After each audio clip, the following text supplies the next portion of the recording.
Oi pessoal, no vídeo de hoje nós vamos falar sobre força de atrito, dando continuidade ao nosso conteúdo de dinâmica do movimento de um corpo. Então, a força de atrito ela vai ser a consequência da interação entre um objeto e a superfície em que ele está apoiado. Sempre que um objeto estiver apoiado sobre uma superfície, o que vai acontecer ali? A gente vai ter duas superfícies em contato.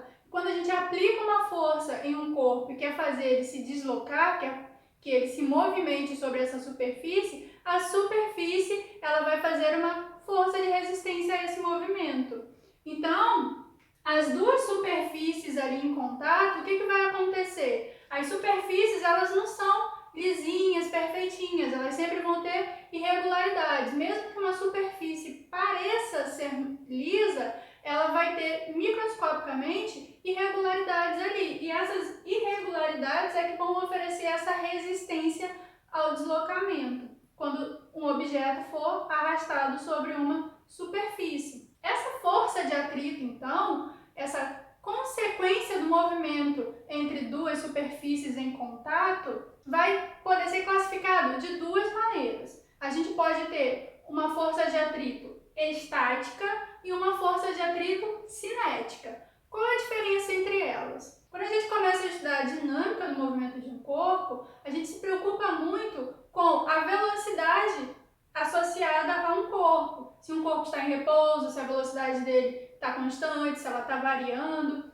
Quando a gente tem um atrito estático, a gente está associando essa força de atrito a um corpo que não desliza, a um corpo que tem velocidade igual a zero. Mesmo que tenha uma força atuando sobre o corpo com a intenção de fazer esse corpo se deslocar, se o corpo não sai do lugar, se ele permanece com velocidade igual a zero, essa força de atrito ela vai atuar ali impedindo o movimento do objeto, dificultando o movimento do objeto. Se essa força não é maior do que a força de atrito exercida pela superfície, o objeto permanece parado. Isso acontece muito quando a gente quer, por exemplo, arrastar objetos muito pesados e a gente começa a empurrar e mesmo que a gente faça força, o objeto não sai do lugar. E a gente precisa ir aumentando essa força até conseguir fazer o objeto se deslocar, até conseguir fazer com que o objeto mude essa velocidade de zero, do repouso, e vá aumentando e comece a se deslocar. Então, a força de atrito estático ela vai existir quando houver aplicação de uma força para que o objeto se movimente, mas essa força não seja suficientemente grande para fazer esse objeto se deslocar e ele permaneça com velocidade igual a zero. Então, na força de atrito estático, não há movimento, o objeto permanece parado. E essa força é uma força variável. A força de atrito estático ela pode ser igual a zero ou ela pode ir aumentando até atingir um valor máximo. Então, quando a gente calcula a força de atrito estático, a gente está procurando o valor máximo dessa força. Após atingir esse valor máximo, se a gente continua aplicando uma força e vai aumentando a intensidade dessa força, o objeto consegue romper essa barreira da inércia e começa a se mover. Então, a força de atrito estática vai ter uma intensidade máxima. Então, a gente sempre vai calcular uma força de atrito estático máximo. E essa força de atrito estático vai depender da força normal, vai depender da força entre o objeto e a superfície, lembrando que a gente pode ter várias forças atuando sobre um corpo ao mesmo tempo. Aqui nesse desenho, eu estou mostrando a força que está sendo aplicada para deslocar esse corpo para a direita e a força de atrito que surge a partir do momento que a gente tem ali duas superfícies em contato. A força de atrito ela vai estar no sentido contrário à tendência do movimento. Então, se eu quero que esse objeto se movimente para a direita, a força de atrito vai estar oposta a essa tendência de direção de movimento, que seria para a direita. Então, a força de atrito vai estar para a esquerda.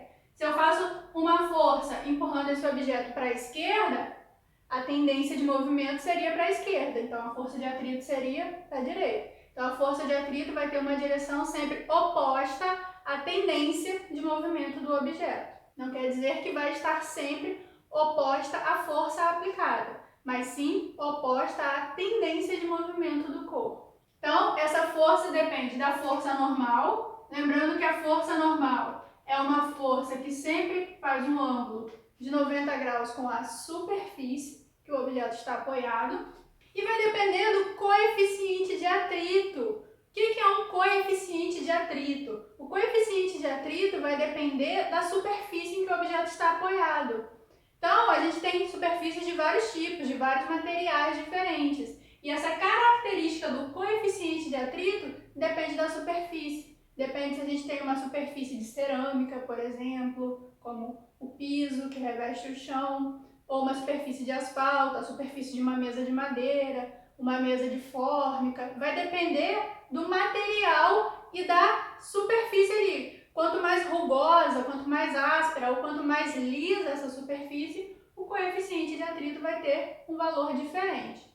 No caso da força de atrito estático, esse coeficiente de atrito vai estar relacionado a ele. Então, vai ser um coeficiente de atrito estático. E a força de atrito, então, ela vai depender desses dois valores, do valor da força normal e do coeficiente de atrito, se for uma força de atrito estático. Então, quando a gente quer calcular uma força de atrito, a gente usa essa equação aqui para encontrar esse valor. Lembrando que força sempre é calculada em newtons. Então, essa é a minha ideia de força de atrito estático. Força de atrito quando não há movimento. Mesmo que a força de atrito atue sobre o corpo não entra em movimento, não se desloca. Mas, a partir do momento que eu faço uma força e eu vou aumentando a intensidade dessa força e eu consigo colocar esse objeto em movimento, esse objeto começa a deslizar sobre a superfície, eu continuo tendo força de atrito ali, mas o objeto agora ele já consegue se deslocar. Quando há movimento, então a força de atrito passa a ser chamada de força de atrito cinético. A força de atrito cinética, então, está associada a uma velocidade diferente de zero, ao movimento do corpo. Então, força de atrito cinético quer dizer que a velocidade do corpo não é zero, o corpo está se movendo, mas ainda existe uma força de resistência a esse movimento, força de atrito cinético.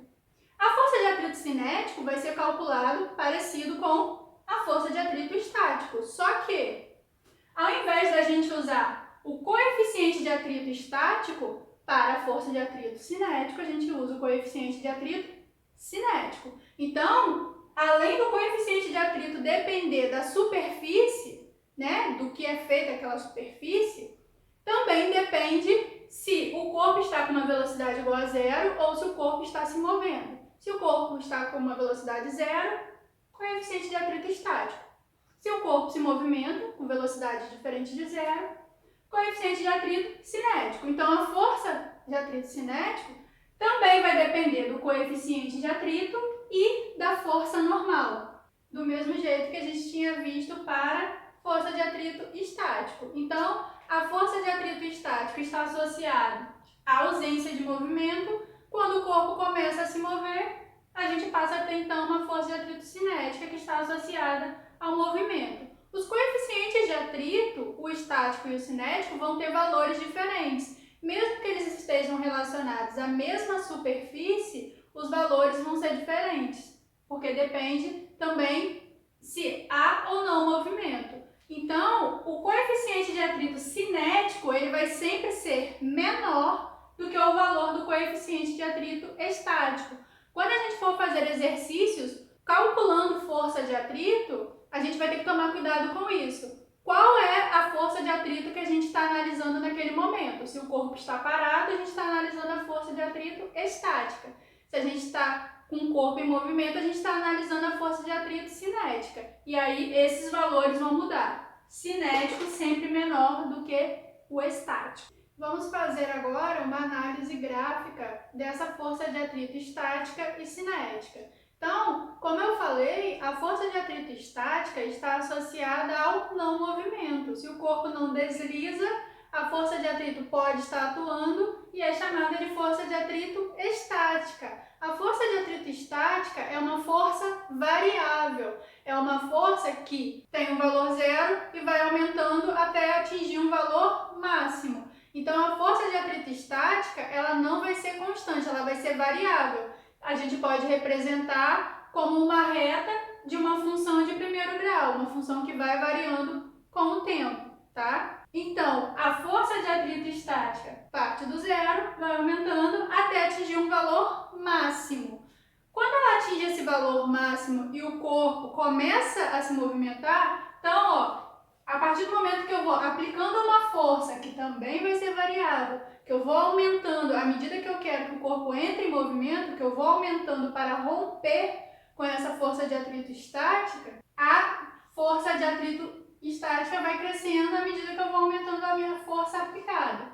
Quando eu atingo esse valor máximo, o corpo ele deixa de estar em repouso, então ele deixa de ter uma velocidade igual a zero e começa a se deslocar. No instante que ele começa a se deslocar, eu deixo de ter a força de atrito estático, passo a ter uma força de atrito cinética, que está associada ao movimento, a uma velocidade diferente de zero. Ao contrário da força de atrito estática, que é variável, a força de atrito cinética é constante. A força de atrito cinético, quando eu coloco o corpo em movimento, ela vai ficar com um valor constante e aí eu consigo manter o movimento do meu corpo. A força de atrito cinética, ela vai ser menor do que a força de atrito estática máxima. Por quê? Lembra que eu falei que a força de atrito depende da força normal. A força normal não vai variar, é uma força relacionada com a superfície de apoio que o objeto está, mas o coeficiente de atrito vai mudar. Eu vou ter um valor para o coeficiente de atrito estático e vou ter um valor para o coeficiente de atrito cinético. Como o coeficiente de atrito cinético é sempre menor do que o coeficiente de atrito estático, a força de atrito cinética vai ser menor do que a força de atrito estática máxima, tá? O máximo da força de atrito estático. Então, quando a gente olha para esse gráfico aqui, a gente tem dois momentos diferentes.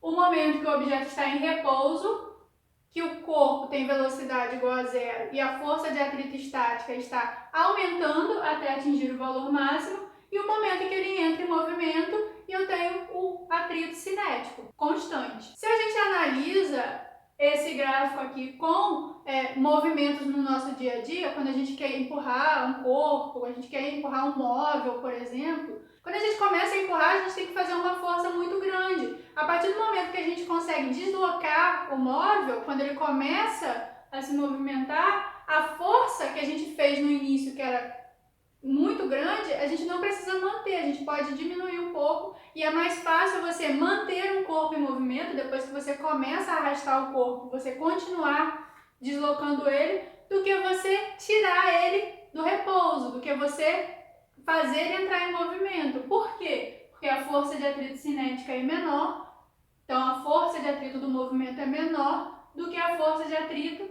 quando o corpo está em repouso, quando ele está parado, a força de atrito estática. Tá? Então esse foi o nosso vídeo sobre força de atrito. Nos exercícios a gente vai calcular essas duas forças de atrito e vai conseguir perceber a diferença entre elas, quando o corpo está em repouso, quando o corpo está em movimento.